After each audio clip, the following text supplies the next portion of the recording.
Welcome back. Today we're going to do our next micromineral. So we're going to be moving on to zinc. So, I guess before I get into this, what do you know about zinc?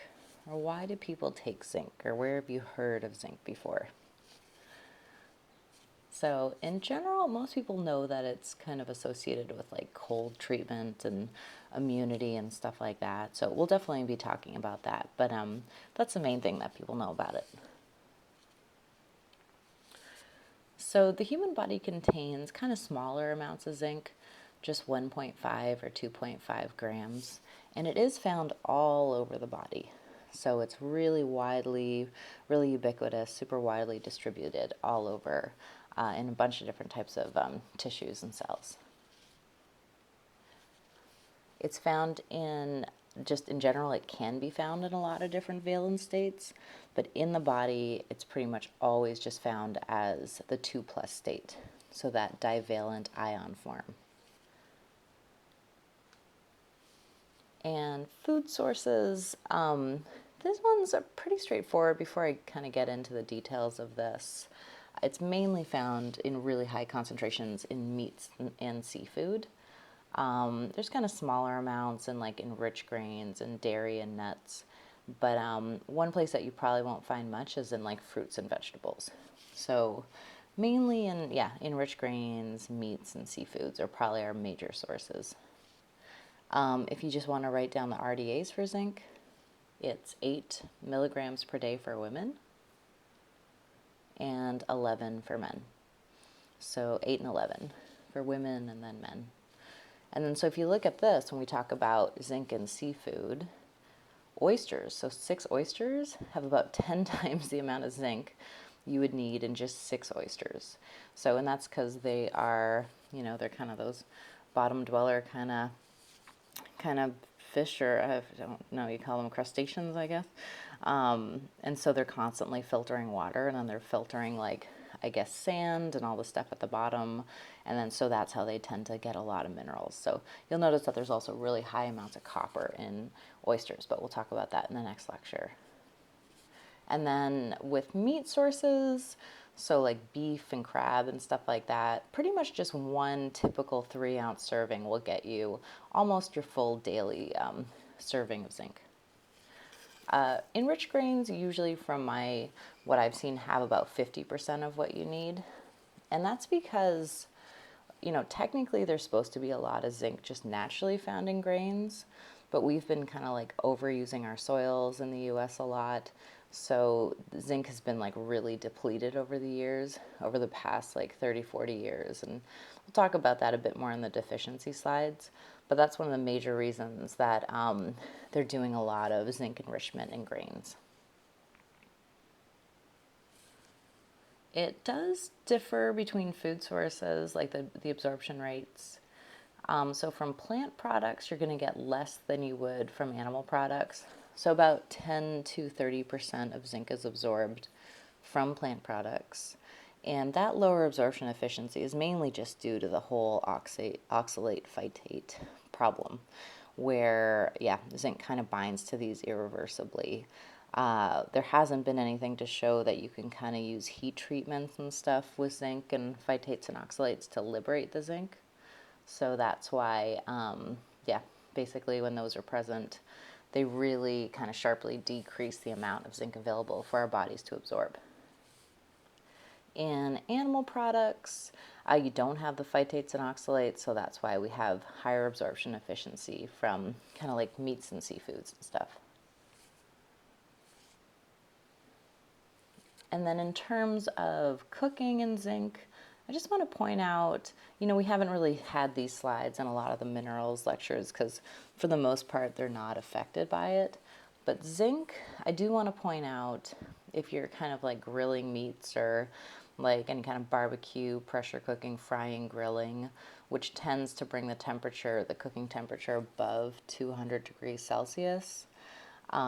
Basically, zinc will complex with food components, particularly proteins, and it's kind of this irreversible binding, so zinc will not be available. So yeah, meat sources are great, but you're pretty much going to get no zinc out of them if you kind of deep fry them or grill with them or put them in pressure cookers.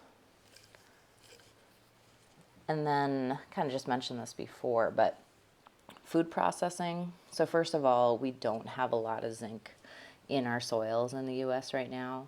So already our soils are depleted, which leads to lower levels in foods. But then on top of that, a lot of the times, with the white breads and the refinement processes, we're moving even more. We're moving like the little zinc that is there. So those refinement processes can remove up to 90% of the zinc. And that's because zinc is found in like kind of where I showed you before, like the husk and in the germ of different grains. So yeah, so not surprisingly, any kind of like bread or pasta that's refined, like white bread, that type of thing, has very low levels. But oftentimes, from what I know, like I admittedly have never bought Wonder Bread before, but I think that these are like super enriched at this point. So if it's enriched, it's in there. But if it's just something that's refined with no enrichment, then yeah, you're pretty much getting no zinc. So zinc in supplements, bunch of different forms are available on the market. There's the zinc acetate form, gluconate, sulfate, and picolinate. From what I've read, the picolinate form is the best absorbed. People also state that you get kind of less adverse reactions with that one, so I'd probably recommend that one above anything else.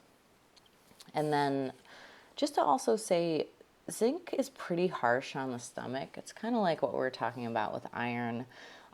When you take it, you're supposed to take it by itself, just because it's really highly reactive with a bunch of different things like iron and stuff like that. But it also competes for absorption. So you're supposed to take it by itself, but when you take it by itself, it leads to like gastric cramping. Some people feel pretty nauseous, and people even like vomit and stuff from it. So it's kind of it's a tough supplement to take. You can take it kind of, there's these nasal sprays that's like kind of instantly absorbed into your blood, so that kind of gets around the GI or adverse events. But I don't know, some people don't want to put stuff up their nose either, so whatever. I guess you'll have to figure out with your clients what they'd want to do. So yeah, definitely don't take zinc supplements with other supplements. You have to take zinc 2 hours apart from everything else. So now that we're learning about the minerals, like this gets pretty complicated, because iron needs to be taken apart from calcium.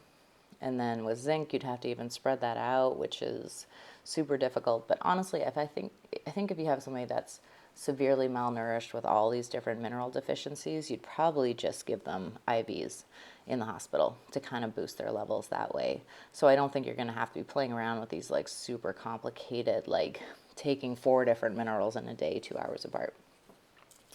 Another important thing, you don't want to take zinc with NSAIDs. So what's an NSAID? So that's a non-steroidal anti-inflammatory drug. And what's an example of an NSAID? So that would be like ibuprofen or aspirin. Tylenol or acetaminophen is not an NSAID. So you can't take zinc. You should not take it with ibuprofen or aspirin, because it can reduce the absorption and the effectiveness of those drugs. So yeah, I kind of told you this already, but it does lead to pretty strong side effects just in terms of like GI side effects. So you want to take zinc on its own. Also has problematic nutrient reactions. So yeah, these are the different ways you can take it. There's oral tablets and lozenges, but this is kind of what I just previously mentioned. There are kind of like nasal sprays that you can take.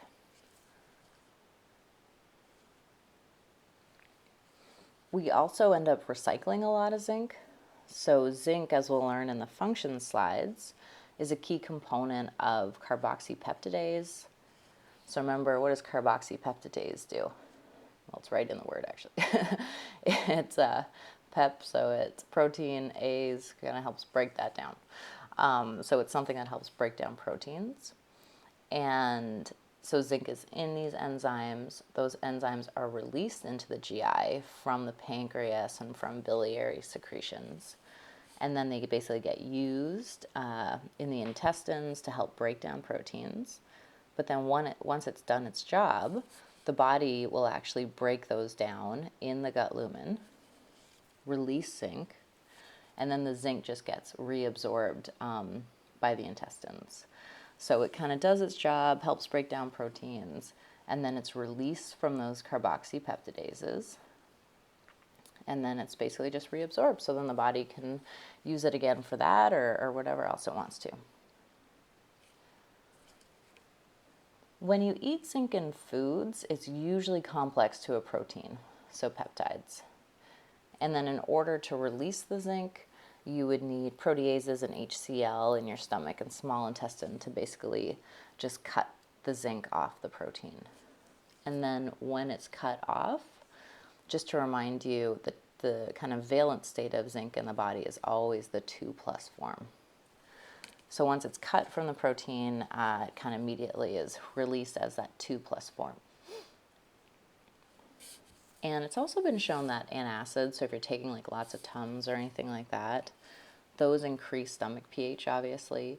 And then that tends to result in less zinc absorption, but the mechanism isn't that clear, actually. They're not quite sure what's going on there. It might just be because HCl is less active or something, but I'm not sure. So people that take a lot of Tums sometimes also have zinc deficiencies. Zinc is absorbed by two main processes, pretty much the main two that we've talked about for a lot of the minerals and the water-soluble vitamins.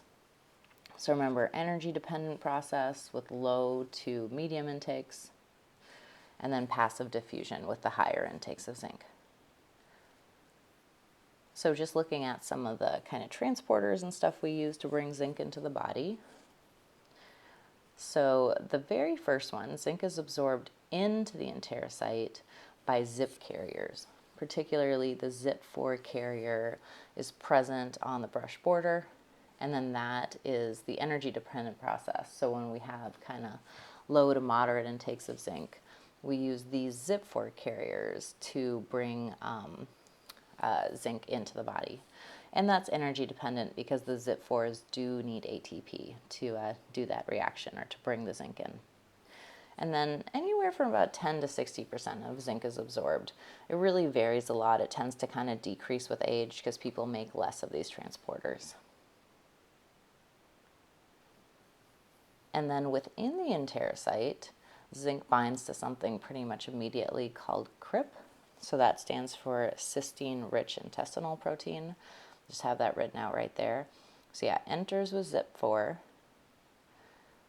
still in the 2+, it's basically always in 2+ state, and then binds onto CRIP, and then basically travels to the other side, the basolateral side, and then it's released from the enterocyte by ZNT, or just something called a zinc transporter. And then it enters the portal blood. So this whole thing is the energy dependent process. And then sometimes, if the enterocyte wants to keep a little bit of zinc for itself, it stores it in something called metallothionein. And this is a pretty important kind of compound when we start looking at the copper lectures as well. So just try to keep this in mind. Metallothionein is the storage form of zinc. And then, since zinc is found all over the body, in all different cells of the body, basically there's metallothionein everywhere, which is basically, a compound that helps to store zinc.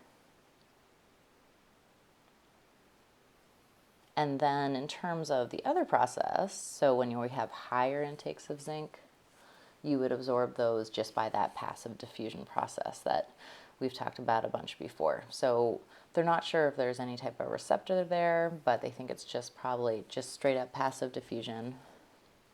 And then once zinc enters via passive diffusion, basically the same thing happens. It then binds onto that CRIP, gets transported across to the basolateral membrane, and then it would still exit the same way, so through the zinc transporter into the portal blood.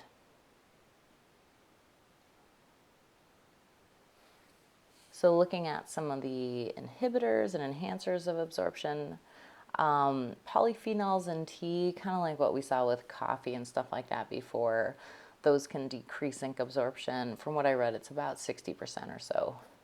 Oxalates, phytates. So, remember oxalates are found in like spinach, and there's also some in tea as well. Phytates are mainly in bran and in some beans. So those basically irreversibly bind onto zinc and then don't let them go. So you can't really heat treat them to liberate the zinc in this case. So you're basically getting pretty much zero zinc from these food sources. And then high intakes of iron, I'll show you basically they compete for absorption, and I'll show you that in a slide coming up really soon. Absorption enhancers on the other side, low zinc status, and I did have someone email me asking, well, wouldn't low status always increase absorption for all the minerals? And yeah, it does. So I don't have it on all these slides, but in general, if the body senses that you have very low stores of a mineral, it's going to actively try to bring in as much as it can. So low status of any mineral is an absorption enhancer in general.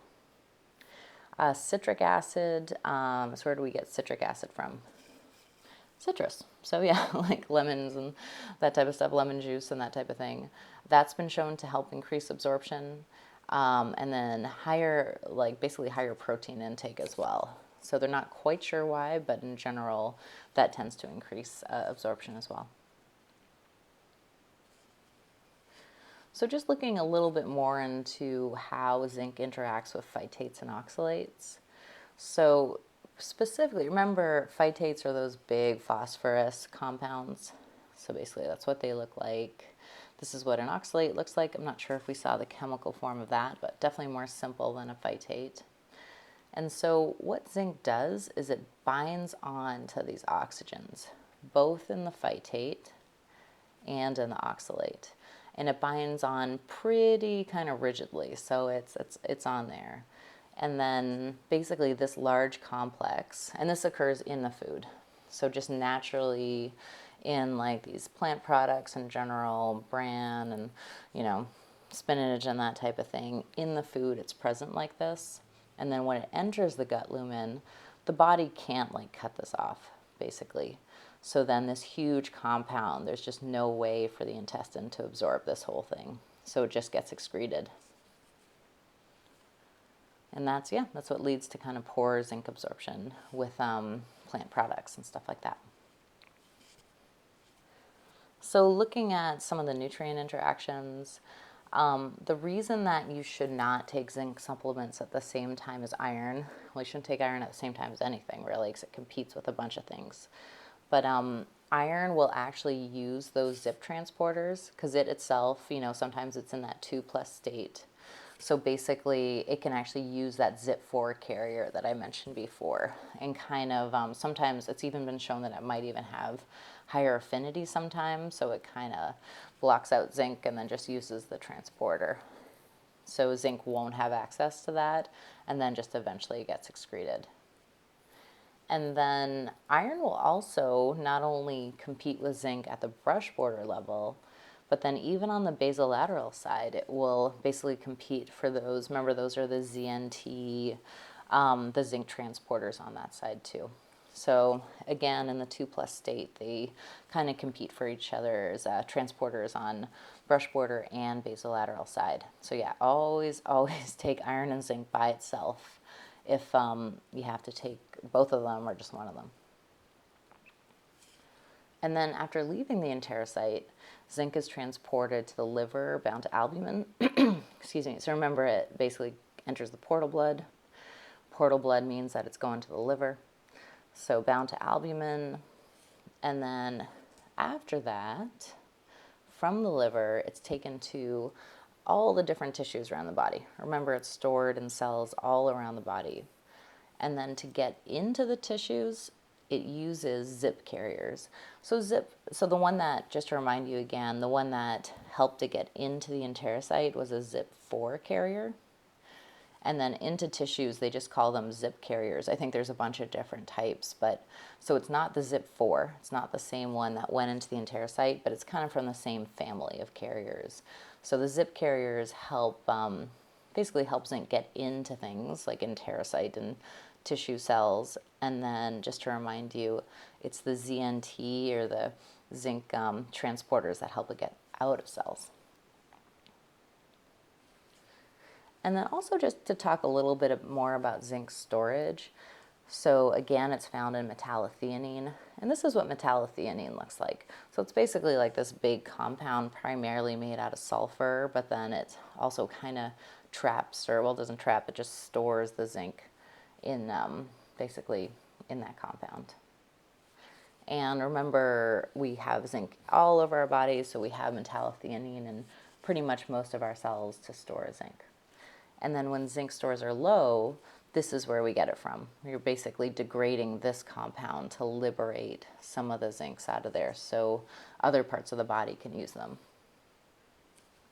And then when you actually measure somebody's zinc status, you don't look at like just sheer zinc in the blood. What they do on lab tests is they look at the metallothionein concentration in plasma, so in blood, because there's also small amounts of it in blood. So that's what, I've actually never seen this measured. Even having like Crohn's disease, I've never seen them measure my zinc store. So I was kind of looking for it, but I guess, you know, when I show you what the deficiency state is, maybe that's when you'll see it if you're looking for a specific zinc deficiency. But yeah, that's how they assess status. All right, so moving on to functions of zinc. It's involved in a bunch of different metalloenzymes. It has actually a ton of functions, so probably one of the minerals with the most functions. Gene expression, the one that I always remember, it's involved in taste perception, immunity, and then, yeah, I'll kind of go over some of the studies of whether or not it's effective to treat colds. So the first enzyme it's involved in is carbonic anhydrase. So where did you see that before? You might have talked about it in previous, maybe in Jamila's class or previous physiology lectures. So remember, that's an enzyme found primarily in red blood cells, and it helps with the removal of CO2 from tissues. So basically, when the cells are picking up CO2, you need carbonic anhydrase to help break it down to basically this compound, which, I'm sorry, I think that's a bicarbonate. I can't remember. This compound, and then, oh, sorry, this is bicarbonate. So it basically needs to break it down before it can leave. And so that's what it helps do. Basically, carbonic anhydrase helps remove CO2 from tissues, and it's something that's found in red blood cells. And then zinc is actually involved with the catalytic activity of that enzyme. Sometimes as we go through these different enzymes, it's either involved in kind of like the functions, the catalytic activity, but sometimes it's actually just involved in the structure of it. So I'll point out for where I can which one it's involved in. The other thing that, or the other enzyme that it helps out with, or that's a part of, is alcohol dehydrogenase. So you probably learned about this stuff a lot in Dr. Song's course, since he's kind of an alcohol scientist, fatty liver scientist. So alcohol dehydrogenase is found in the liver, and this is one of the key enzymes that metabolizes alcohol. So there's basically 4 ions of zinc in this enzyme. 2 are used for function, catalytic activity, and then the other 2 are used for structure. So just to kind of show you this here's alcohol, ethanol. The first step of breaking down alcohol is using this enzyme, this zinc-dependent enzyme, alcohol dehydrogenase. And then alcohol is broken down into acetaldehyde. But then you need to continue breaking it down. So basically it's more like inert to the body, and it's not going to cause any negative effects. So the next thing that the liver does is it breaks it down to acetate. And the reason I mention this kind of second step is because this is performed by aldehyde dehydrogenase, and this plays an important role in that whole alcohol flushing reaction that probably most people know about at this point. So that's that. Basically, it's when people drink alcohol and they turn kind of like a little bit like blushed or like red in the face. It's commonly observed in people of Japanese and Southern Chinese ancestry, but it's kind of all over the world. There's different pockets of people that experience this. And it's due to an inherited deficiency of the enzyme aldehyde dehydrogenase.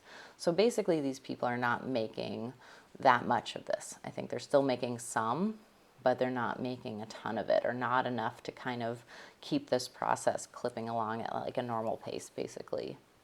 And then so again, you have alcohol, you break it down to acetaldehyde, but then you need to break it down to acetate using this. If you don't have a lot of this, basically what happens is acetaldehyde accumulates. And acetaldehyde is kind of a tricky thing because if it's circulating in your blood for a while, it causes capillaries to dilate. And so that's why people get that kind of flushing, that kind of red in the face flushing reaction. And then also just to point out, like people have asked in other classes, what is alcohol tolerance and how is it related to these enzymes? So basically, if you go through a period of time, like the holidays or whatever, if you drink alcohol and you're drinking, a fair amount of alcohol week to week, levels of both these enzymes will start to increase in your liver. So they just kind of increase, and then you just have higher amounts of them kind of waiting around, like ready to deal with ethanol and break it down. And then if you go through periods where you're not drinking much alcohol, levels of these will go down. And then if you end up like drinking 3 glasses of wine in an hour or something during those periods, you won't have a lot of these around. So then you're going to get like way drunker quicker. Whereas if it's during a period where you're used to drinking, you're going to have a lot of these kind of floating around in your liver ready to deal with alcohol. So you're going to have, less of a reaction to the alcohol. So that's how you build up your alcohol tolerance, by basically, I'm not telling people like start binge drinking or anything, but just like scientifically what you're doing is the more you drink or the more frequently you drink, levels of these guys are both increasing in your liver. So you're ready to deal with more alcohol. All right, so another enzyme that's involved, that zinc is involved in, is carboxypeptidase. So we kind of talked about this in some of the earlier slides. So remember, that is that enzyme involved with digestion of proteins. So it's more specifically an enzyme that hydrolyzes the C-terminal end of peptide bonds, and then zinc is involved with the catalytic activity of this enzyme. And then you also, if you have a zinc deficiency, that can actually result in less proteins being digested and absorbed too. So just to point that out, because zinc is such an important part of this enzyme that helps break down proteins. And then again, probably from Dr. Song's class, remember carboxypeptidase action, what it's doing is it's catalyzing peptides into 2 separate peptides. So this is just a picture of that, but I don't, this isn't important in terms of the exam or anything, just if you were interested in exactly what it's doing. So kind of a refresher. All right, and then another enzyme it's involved in, that's what I mean, it's got tons of functions, is superoxide dismutase. Have any of you ever heard of that before? It's basically a pretty potent antioxidant in the body. So zinc does have kind of this antioxidant function as well. It's found in both the cytoplasm, so it's found in cells, and it's also found in the blood. So it's kind of everywhere. So not only is it helping us protect against free radical damage, just kind of in our circulation, but it's also found like within the cells themselves in the cytoplasm. And what it does is it basically helps catalyze the removal of superoxides, and zinc plays more of a structural role in this enzyme. So here's your free radical. SOD, or superoxide dismutase, basically helps break it down into hydrogen peroxide, which then just gets catalyzed into oxygen and balanced oxygen and water. So it becomes like really inert to the body. But so zinc is also an antioxidant. One of the ones that I kind of remembered too when I was taking this class was the role of zinc in gene expression, or it's also called zinc fingers. So whenever I think of this, I think of like sparkly jazz hands or something, and it kind of helped me remember kind of what these little finger-like gene projections, I guess, I don't know. So zinc fingers are basically zinc bound to the end of these proteins. So that's what this image is trying to show you. And those finger-like projections interact with transcription factors. The transcription factors then go on to bind with promoter regions of specific genes. And then that just results in the upregulation or downregulation of gene expression. So basically, just remember that zinc is involved in gene expression through these zinc fingers, so through these like kind of projections. And yeah, they're called that because of their shape. Probably the most interesting one though, and the one that I always remember, it's probably one of the key ones that comes to mind when I think of zinc functions, is zinc's involvement in taste perception. So just to kind of give you a bit of background, just in case you don't know much about how taste works. The taste bud is basically it's basically those little kind of dots that you see on the tongue. And those are, contained in the papillae of the tongue. And the taste bud has about 50, so each of these little dots, they're just showing you the blown up version of that. Each of these taste buds has 50 cells. Kind of looks like an onion, but it's like 50 different cells make up all these things. But the key cell involved in taste perception is one of these 50 cells that's called the receptor cell. And then this picture is just trying to show you, here is that gustatory receptor cell. And this is the main thing that functions in detecting taste. So the other thing to remember is that every one of these receptor cells here, all of them have a little hair, a gustatory hair. So it's like the cell, and then it kind of terminates with one little hair here. The hair interacts with the food you're taking in, so the ions in the saliva. This then transmits an electrical impulse to the gustatory area of the brain, cerebral cortex, and then that's what, in a very basic way, that's what results in taste sensation. So what does zinc do in all this? How does zinc help with taste? Well, zinc is a part of the enzyme called gustin, and gustin is a growth factor for the growth and maturation of these receptor cells. So if the body doesn't have enough zinc, basically you can't make this growth factor gustin, this enzyme, that basically helps these receptor cells mature. So basically you just don't end up having enough of these cells available, and then your taste is blunted when you don't have enough zinc. And this is taste, I'd say people that have, I'll show you on the deficiency slides, but zinc in adults and in kids too, it can kind of look like a B vitamin deficiency. So you get some of those like weird rashes around the mouth and then like on the limbs as well. So the one way that you can distinguish a zinc deficiency from just a B vitamin deficiency is from the blunted taste perception. So if someone comes in with, saying that they have problems with taste, you should immediately be like, oh, sounds like a zinc deficiency to me. So zinc, yet another function of zinc is its role in immunity. It's a component of the hormone thymulin, and thymulin binds to T cells to promote T cell differentiation. So basically from a naive T cell to a mature T cell. And then it is also a component, it also helps with T cell function, specifically with cytokine release. So remember, those are mediators of inflammation. And now with the whole coronavirus, they keep on talking about the cytokine storm. I don't know if you've heard that, but one of the reasons that people are dying, like in the severe cases of the COVID-19 or coronavirus, is just because their body is releasing way too much of these inflammatory cytokines, and it's just destroying tissues. So these things are so strong that they can literally like melt tissues, basically. So, and that's actually with Crohn's disease. Basically, it's an autoimmune disorder where the body's releasing too many cytokines, specifically TNF alpha. And too much of that basically just causes melting of the intestine. So you get like holes in your intestine.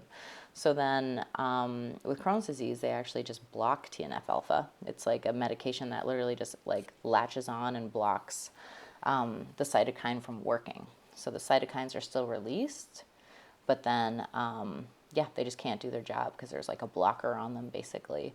And that's what they're thinking of doing for the coronavirus too. They're noticing that some of these medications that block cytokine function may help people survive if they have more severe cases. So Sorry, that was just an aside, but I was reading a little bit about that this morning. All right, so probably the most common question you're going to get, though, from the general population is, should I be taking zinc lozenges to treat colds? So one thing I want to point out here, people should not take zinc regularly to like prevent colds. Remember with the vitamin C lectures, people take it every day and, hope to get less frequent colds during the year or whatever. Zinc should only be taken to treat. You shouldn't be regularly taking zinc in hopes of staving off colds or something like that. So if you know anyone taking it regularly, please tell them to stop. It becomes toxic pretty quickly at pretty low levels. But in terms of treatment, does it work?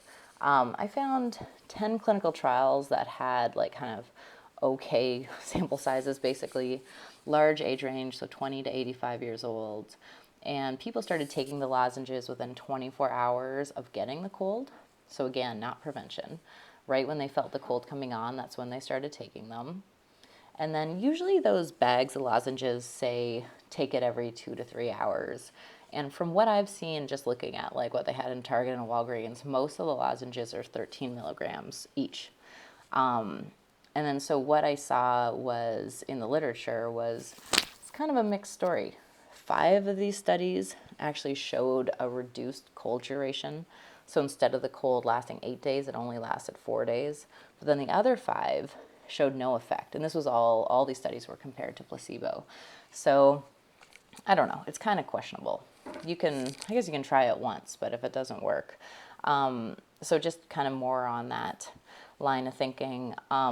There's a lot of side effects of zinc lozenges. So they generally exceed the UL for zinc. So the UL is 40 milligrams per day. Remember the RDA is 8 and 11.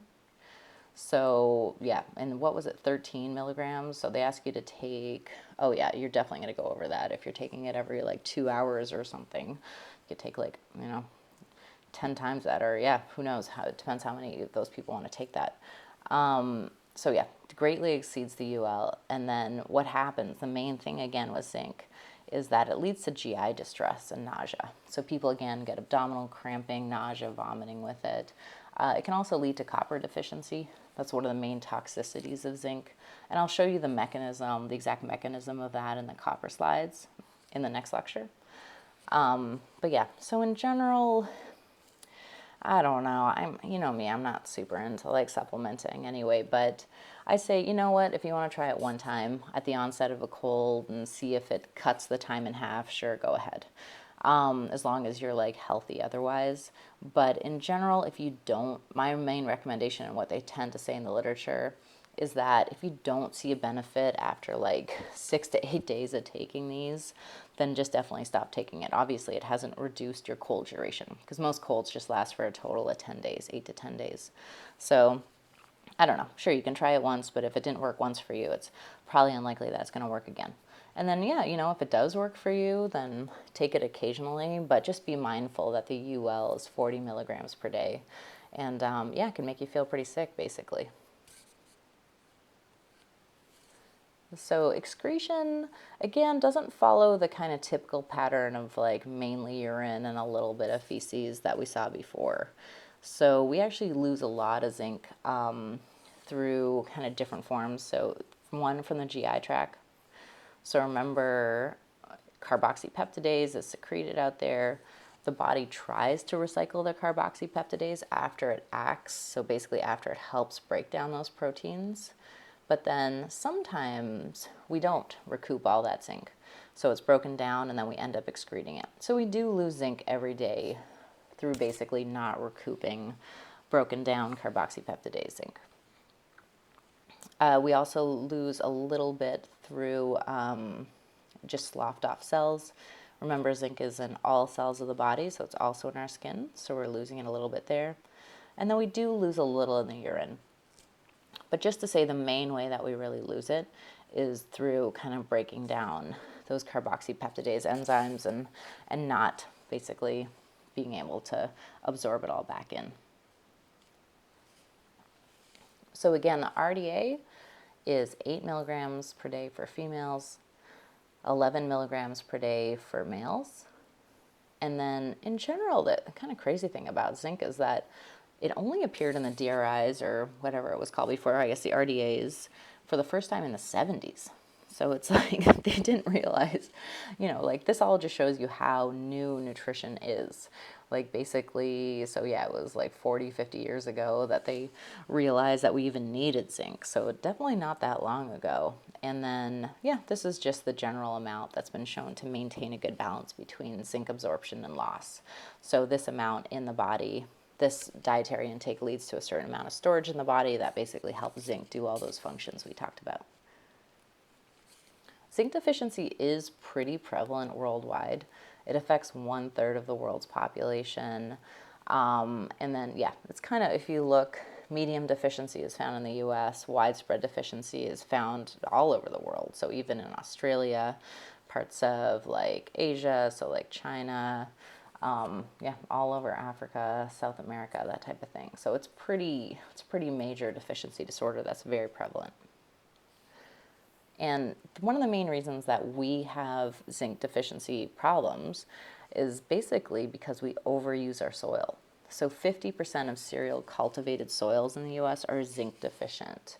And that's just because from my understanding, and I'm not sure if there's any people from like farming communities in the class, but feel free to email me if you know a bit more about this.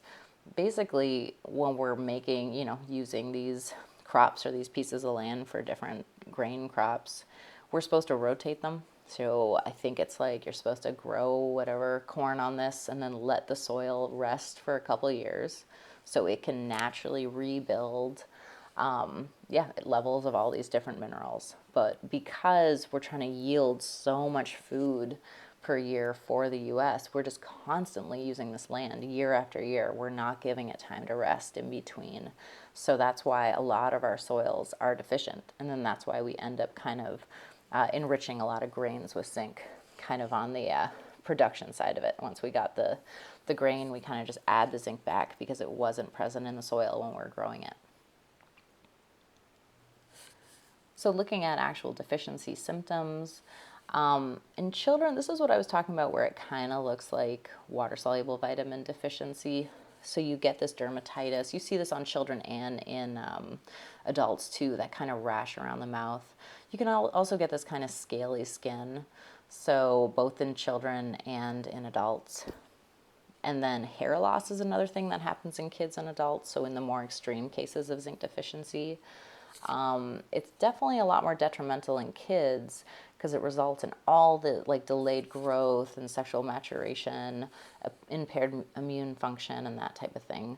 So yeah, it can be pretty devastating if a kid is deficient in zinc for a long term. Just has really major impacts on growth and development. As for adults with zinc deficiency, the main thing you're going to see is this dermatitis and hair loss. You'll definitely see impaired immune function eventually as well. So after months to a year of zinc deficiency. And then blunted sense of taste, again, occurs in both kids and adults. So that should be your major thing. If you see somebody come in with like a rash like this or this, and they're complaining about, well, I guess a baby's not going to be complaining about lower taste sensation, but like if an adult is, that should kind of clue you into it's probably a zinc deficiency. Populations at risk, alcoholics, kind of the same ones that we saw with water-soluble vitamins for the same reasons as well. Alcoholics, elderly, some vegetarians, but again, depends really what you're eating. They're just saying the reason that I think the textbook said vegetarians is because zinc is found in meats and seafoods. But, at this point, if you look, zinc is added back to a lot of the enriched grains. So if you're eating that, opposed to like making your own bread or something with, then you're probably getting enough zinc just through those kind of enriched sources. People with GI disorders tend to have lower absorption of zinc as well, so that can lead to deficiency.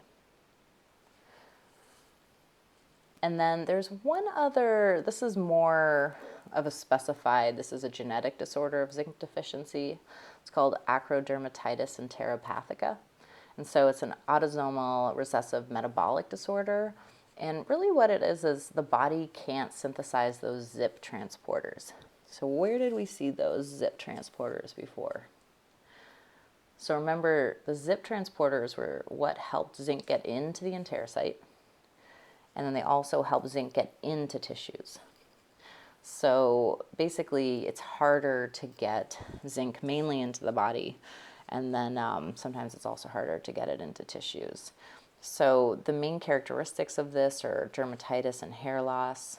The dermatitis is pretty extreme. Apparently, it's all over the body. It kind of looks like this kind of burnt, kind of scaly skin. And then what they usually do that helps out a bit is lifelong supplementations, but it has to be injections of zinc. The one thing that confuses, this seems to work too, but the thing that confuses me, if you remember back to the absorption slides, zinc transporters, yeah, help to get into the enterocyte. So if you don't have zip transport, if you're not making these zip transporters, obviously it makes sense to inject zinc directly into the blood. But then the zip transporters are also needed to get into the tissue. So maybe it's a very specific kind of zip transporter. Maybe it's just the enterocyte one, the zip 4, that's not made. But I wasn't able to find more details of that. But anyway, so it does seem to help though, injections of zinc.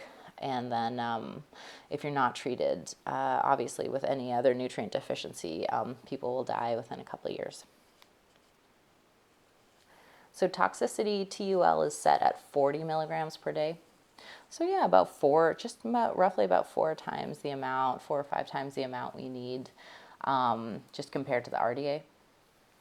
Acute toxicity, so when they have kind of these case studies where people have kind of like overloaded or binged on zinc lozenges, that's the main ones that I've seen.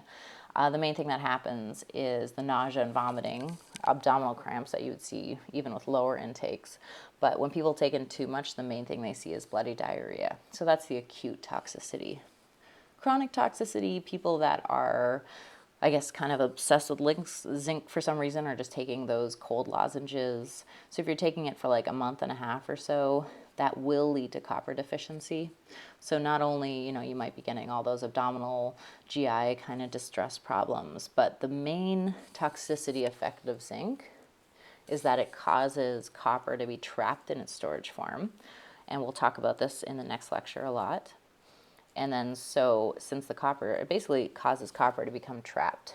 So that's what zinc does. Toxicity of zinc is that it leads to copper deficiency because it causes copper to become trapped. And then, yeah, again, I'll go through the mechanism of that in the next lecture. All right, so let's do kind of a quick mini review here. So food sources of iron.